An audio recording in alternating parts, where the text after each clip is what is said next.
بسم اللہ الرحمن الرحیم۔ فرمان مصطفیٰ صلی اللہ تعالیٰ علیہ وآلہ وسلم جو مجھ پر دن میں 100 مرتبہ درود پاک پڑھے گا، اللہ پاک اس کی 100 حاجتیں پوری فرماتا ہے، 70 آخرت کی اور 30 دنیا کی۔ صلو علی الحبیب صلی اللہ تعالیٰ علی محمد۔ ننگے سر گھومنا یہ سنت ہے، ہمارا کریں کیپ پہن کر رکھا کریں۔ راشد عطاری خوابوں کی تعبیر لے کے پیش خدمت ہے، اور آپ دیکھ رہے ہیں اشعار تعبیر۔ ایک تعبیر سنیں گے اذان دینے کے حوالے سے، کہ کوئی خواب میں دیکھے نا کہ وہ اذان دے رہا ہے، اگر تو وہ مؤذن ہے نا، اذان دینے والا ہے، تو اب تو اس کی تعبیر نہیں بنے گی نا۔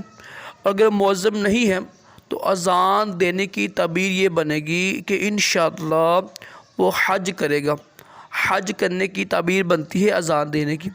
تو اللہ کا شکر ادا کرے، اتنا پیارا مبارک خواب نظر آیا آپ کو، تو اللہ پاک ہم سب کو اچھے خواب دکھائے، برے خوابوں سے محفوظ رکھیں، اور اپنے پیارے محبوب صلی اللہ تعالیٰ علیہ وآلہ وسلم کی خواب میں زیارت نصیب کرے۔ آمین کہا کریں، کیا پتہ کس کی آمین قبول ہو جائے، اور دونوں جہانوں کی بلائیں عطا کرے۔ صلو علی الحبیب صلی اللہ تعالیٰ علی محمد صلی اللہ تعالیٰ علیہ وآلہ وسلم۔